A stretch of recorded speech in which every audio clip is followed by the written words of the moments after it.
Halo, bismillahirrahmanirrahim. Assalamualaikum warahmatullahi wabarakatuh. Salam sejahtera untuk kita semua. Perkenalkan, saya Siti Anissa dan bersama rekan saya yaitu Siti Asyura, kami akan mempresentasikan hasil diskusi kami yaitu yang berjudul tentang lingkungan pendidikan.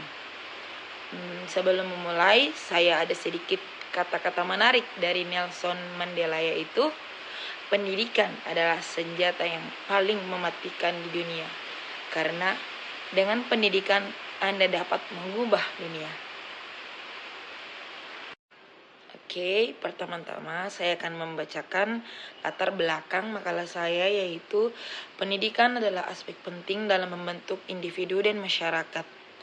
Prosesnya tidak hanya terjadi di sekolah, tetapi juga dipengaruhi oleh lingkungan keluarga dan masyarakat. Keluarga membentuk karakter, sekolah mengembangkan potensi intelektual dan sosial, sementara masyarakat mempengaruhi sikap sosial. Ketidakseimbangan peran di antara ketiga lingkungan ini dapat menghambat tujuan pendidikan, sehingga diperlukan sinergi dan pemahaman dan mendalam untuk menciptakan kualitas pendidikan yang optimal. Selanjutnya, saya akan membacakan pengertian lingkungan pendidikan. Lingkungan pendidikan adalah keseluruhan kondisi, situasi, dan faktor yang mempengaruhi proses belajar mengajar.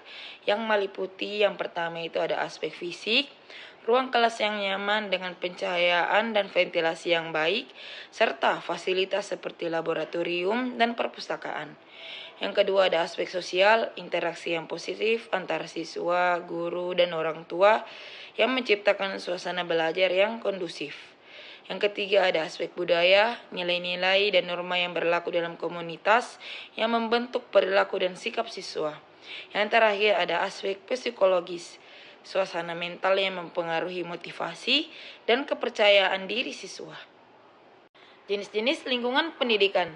Ada beberapa jenis lingkungan, yaitu yang pertama lingkungan keluarga.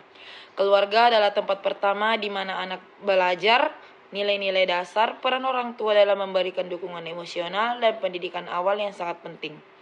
Yang kedua ada lingkungan sekolah.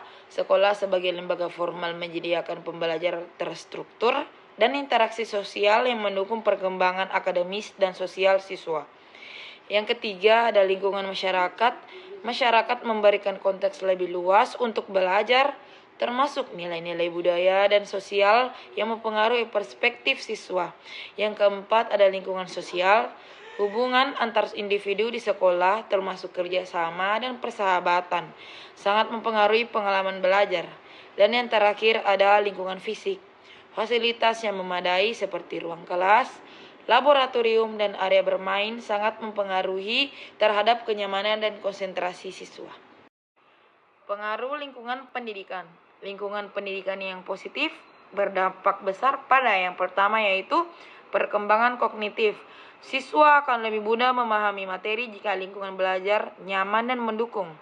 Yang kedua ada kesehatan emosional. Lingkungan yang aman dan mendukung membantu siswa merasa dihargai dan mengurangi stres. Yang ketiga ada kreativitas dan inovasi. Lingkungan yang terbuka untuk eksplorasi dan ekspresi diri mendorong siswa untuk berpikir kreatif. Yang keempat ada pembentukan karakter positif. Interaksi yang sehat membantu siswa mengembangkan sikap empati, kerjasama, dan rasa tanggung jawab. Materi selanjutnya akan dibacakan oleh rekan saya yaitu Siti Asyura. Untuk Siti Asyura, saya persilakan membaca materi selanjutnya. Perkenalkan, nama saya Siti Asyura. Saya akan melanjutkan materi yang dibawakan oleh Siti Anissa.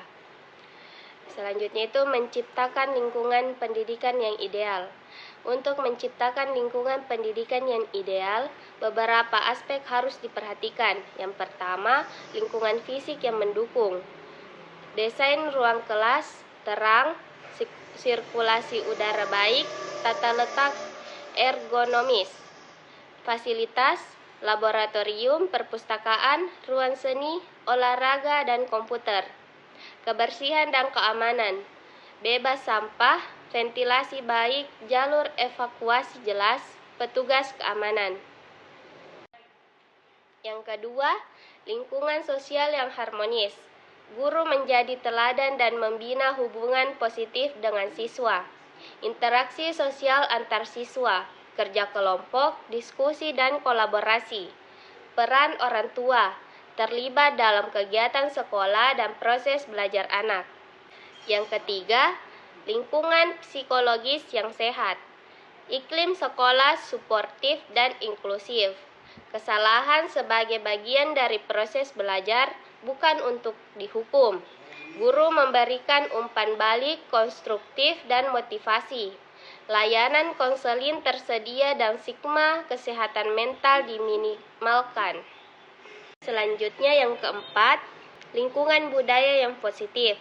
Pendidikan karakter dan etika, kejujuran, tanggung jawab, dan disiplin. Menghargai keberagaman latar belakang siswa. Kegiatan ekstrakurikuler yang menumbuhkan bakat, kepemimpinan, dan kerjasama.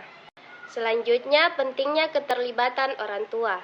Keterlibatan orang tua dalam pendidikan anak sangat berpengaruh terhadap keberhasilan akademis.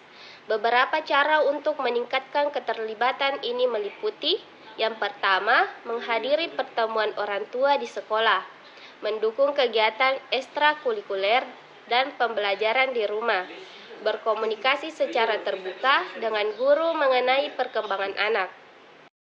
Selanjutnya, peran masyarakat dalam pendidikan.